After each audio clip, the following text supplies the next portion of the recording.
두 번째 주제 발표는 김화연 신화마린 대표님께서 어항 일부의 마리나 개발을 통한 지역경제와 일자리 창출 사례라는 제목으로 발표를 해주시겠습니다. 대표님 큰 박수 맞아주십시오. 이게 2002년도에 저희 회사에서 최초로 만든 쌍동선 요트입니다. 당시에 제주 중문에서 이제 국내 최초로 일반인을 대상으로 요트 체험을 하였는데, 그때 많은 사람들이 그런 말을 하였습니다. 한국에서 요트 사업은 너무 한 10년 뒤에나 되지 않을까, 이런 말들을 굉장히 많이 들었습니다. 물론 2002년도면은 굉장히 이른 시간이었죠. 그래서 10년이 지난 2011년 역시 서울 마리나를 설계 시공을 하였는데, 이때쯤이면은 좀 잘 되지 않을까 하는 그런 기대감, 그런 부분들이 좀 있긴 하였는데, 역시 그때도 많은 사람들로부터 같은 얘기를 들었습니다. 한국에서 요트 사업은 좀 많이 이르지 않나. 그리고 10년은 되지 않았지만은 불과 한 달 전에 이 고성 당항포라는 곳에 국내 최대의 프라이빗 요트 클럽을 완공하였습니다. 네, 이곳 오너께서도 무슨 말을 하셨겠습니까? 예상되시죠? 한국에서 요트 사업은 너무 이르다라는 거예요. 그러나 다행스럽게 10년 걸린다는 얘기는 하지 않으시더라고요. 앞서 설명하신 상생을 언급하셨는데, 제가 올해로 요트 사업을 시작한 지 19년이 되는 해인데, 어촌어항을 개발하고 거기에 어떤 요트 관련된 사업을 유치하는 것만이 가장 국내 활성화, 발전이 될 수 있는 길이라 저도 믿습니다. 그러기 위해서는 상생이 필요한데, 상생이란 말 그대로 두 가지 또는 여럿이 서로 공존하면서 살아가는 뜻합니다. 이 공존한다는 것 자체가 좋은 관계로 공존할 수도 있고 나쁜 관계로 공존할 수도 있는데, 아직까지 국내 현실은 어촌어항에 개발을 하거나 어떠한 시설을 짓기 위해서는 어민들의 일방적인 그런 요구사항들이 많은 게 현실입니다. 물론 이것도 좋은 어떠한 상생으로 가기 위한 한 과정으로 생각은 하고 있습니다. 지금 보시는 사진은 2006년도에 제가 직접 가서 촬영한 사진입니다. 좌측의 사진이 멸치 가공 공장입니다. 주변에 멸치 가공 냄새가 가득하고, 그리고 주민들의 출입이 제한되고, 이 마을에서는 어떻게 보면은 그다지 좋은 그런 그 시설은 아니었죠. 그리고 바로 앞에 보면은 어선을 가공하는 그 어선들이 정박하는 정박장이 있었습니다. 제가 볼 때는 2006년도니까 굉장히 오랜 시간이죠. 여기에 소규모 이런 수변 호텔이라든가 전원주택이라든가 타운하우스라든가 이런 걸 건설해서 앞에 요트 몇 척을 띄워놓고 함께 어우러지는 그러한 어떠한 시설물들이 들어오면은 이 지역에 대한 발전이라든가 어촌어항이 많이 변하지 않을까, 그런 생각들을 많이 했습니다. 더군다나 어선이 정박할 정도면은 큰 어선이기 때문에 어떠한 일반적인 그런 요트 보트들은 다 접안이 가능한 그러한 곳이었습니다.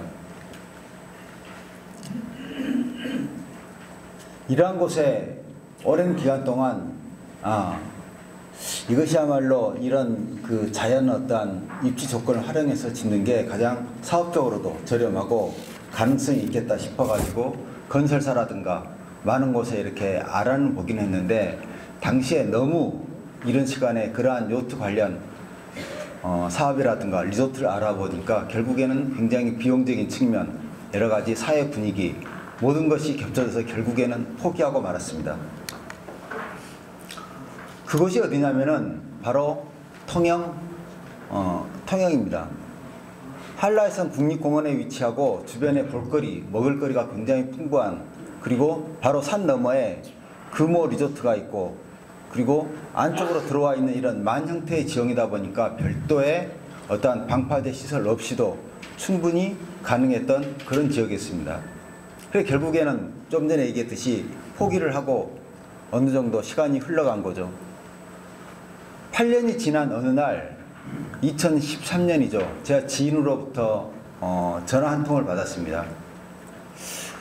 바닷가에 호텔을 짓는데 클럽하우스도 좀 설치를 해야 되겠고, 그리고 요트 게르장도 있어야 되고, 주민들 간에 어떠한 좀 문제도 생길 것 같으니까 여러 가지 협상이라든가, 그리고 가장 중요한 지자체로부터 이런 저명 허가, 이런 관련된 인허가를 좀 해줄 수 있냐는 그런 요청을 받았습니다.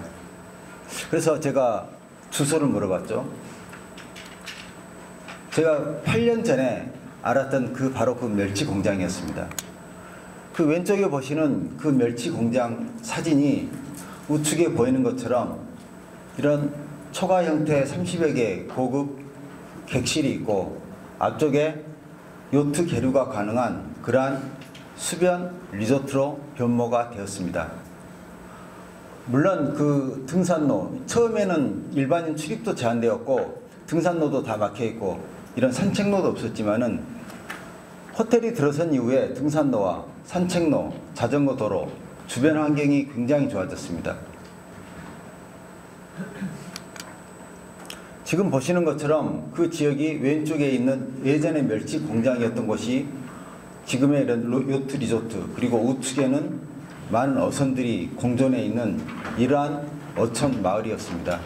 지금 보시는 것처럼 어선과 고급 요트들이 이렇게 공존해 있는데, 이게 처음에는 좀 부자연스러워 보일지는 몰라도 굉장히 어떠한 그 개발 사업에 있어서 중요한 의미가 있다고 봅니다. 한 공간에서 과거와 그리고 현재, 미래를 볼 수 있는 그러한 어떠한 그 개발 의미가 있으며, 보시는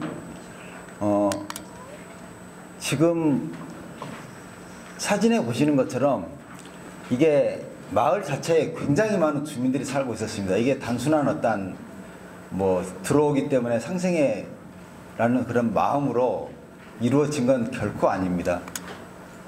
이 보시는 것처럼 요트 리조트를 건설하는데 100억 이상이 들어가는 어떤 비용이 투자가 되었기에 지자체에서는 행정적인 도움이라든가 투자 유치, 도로 확장, 자전거 도로 같은 굉장히 많은 부분들에 대해서 적극적으로 도움을 주는데, 정작 마을에서는 어선 입출항하는데 불편이 있고, 그리고 폐기물 배출이라든가 여러 가지 이유를 들어서 굉장히 많은 반대를 하였습니다. 리조트를 짓기도 전에 공유수면 점사용 허가를 받는 데서만 무려 1년이라는 시간이 걸렸습니다. 일반적으로 공유수면 점사용 허가를 받기 위해서는 기본적인 서류 외에 그 지역 주민들의 동의서를 받아야만 합니다. 근데 동의서를 받으려고 하면은 국내 대부분의 모든 어촌 마을에서는 적게는 3개, 서너 개, 많게는 9개, 10개 정도 되는 그러한 단체들이 많이 있습니다. 예를 들면 가장 영향력이 있는 어촌계, 그리고 제주도 같은 경우에는 해녀계, 육상에도 물론 육지에도 해녀계가 있긴 하지만은, 그리고 청년회, 마을발전위원회, 선주협회, 부녀회 등등 굉장히 다양한 단체들이 존재합니다. 이러한 모든 단체들의 동의를 받아야만이 공유수면 점사용 허가를 받아가지고 건설이 가능합니다. 그런데 문제는 이러한 모든 단체로부터 점사용 허가 동의서를 받기가 쉽지가 않다라는 거예요. 지역마다 어떠한 그 지역에서 유치하려고 하는 생각들도 다르고, 단체마다 어떠한 또 이권도 있고 다양한 생각들이 있기 때문에 쉽지 않다라는 겁니다. 당시에는 저희가 좀 알아본 바로는 이 지역에서 대부분 어느 그 마을이나 영향력이 있는 단체나 영향력이 있는 단체장이 있습니다. 그 단체장을 파악해서 접근하는 게 일단 중요하고, 통영 같은 경우에는 당시에 그 이장이 굉장히 많은 영향력을 행사하고 있었습니다. 그래서 저희가 이장한테 가가지고 여러 가지 설득을 시킨 거죠. 이러이러한 시설이 들어오면은 마을에 부동산이라든가 발전이라든가 그리고 뭐 관광객 유입이라든가 심지어 일자리 창출이라든가 다양한 부분에 대해서 마을에 많은 발전이 있으니 좀 동의서에 허가를 좀 해달라. 그걸 한 3, 4개월 정도 제가 설득을 하고 그리고 필요에 따라서는 한두 단체 또 개별적으로 만나가지고 설명을 드리고 그리고 여러 번 마을에 가서 설명회를 많이 드린 결과 결국에는 일정 금액 마을 발전 기금을 주기로 하고 합의를 해서 저러한 시설물이 들어선 겁니다. 근데 문제는 최종 들어서기 직전에 통영시청에서 저희가 모든 서류들을 제출했음에도 불구하고 불과 한 3, 4일을 앞두고 민원이 다시 제기가 된 겁니다. 그 민원의 원인이 무엇이냐? 지금 보시면은 영운리 쪽, 그 바다 쪽 그 빨간 선이 경계선인데 경계선 우측은 영운리 쪽 공유수면 그 구역이고 왼쪽이 이운리라는 마을의 공유수면입니다.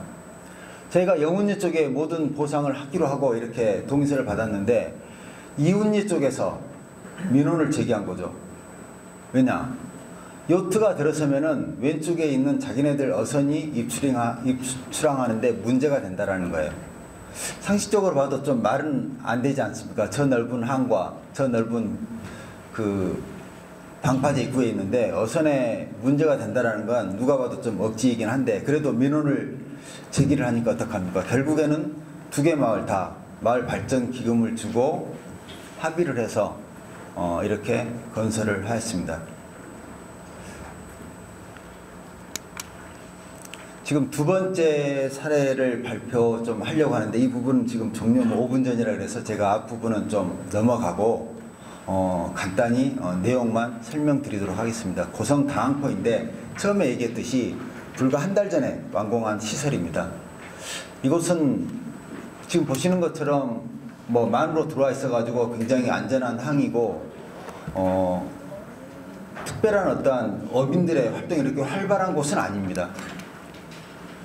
지금 그곳에 왼쪽에 있는 사진은 이런 앞쪽에 있는 요트 계류장들의 회원 문제 모집을 위한 고객들의 숙박시설입니다.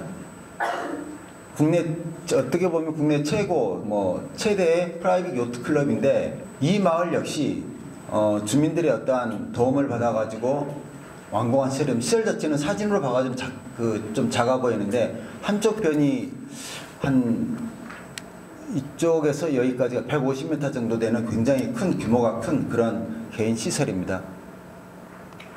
다행히 이 마을에는 어촌계는 없었습니다. 어촌계는 없었는데 문제는 이 마을 자체에는 이게 어항이고 어촌계는 없었지만은 이 마을에서 차로 5분 떨어진 곳에 어촌계 구역이다 보니 그곳에 동의를 받아서 이 시설을 짓게 되었습니다. 그나마 이곳 같은 경우에는 다른 지역하고 틀리게 지역 마을 그리고 이 마을에 사는 어민 관련 대부분의 마을에서는 반대를 하지 않았다는 사실입니다. 그리고 이 시설이 들어오고 나서 이 지역에 대한 부동산 가격이라든가 그리고 지역의 어떠한 환경이라든가 이런 부분들이 굉장히 좋아졌습니다. 이러한 부분들이 앞서 얘기한 어촌과 어항의 진정한 어떤 상생으로 이루어진 실질적인 좋은 어떠한 말이나 사례가 아닌가 싶습니다. 시간 관계상 뭐 동영상도 있고 좀 뒤에 내용들이 있긴 한데 좀 이렇게 오늘은 이 정도 선에서 마치도록 하겠습니다. 감사합니다.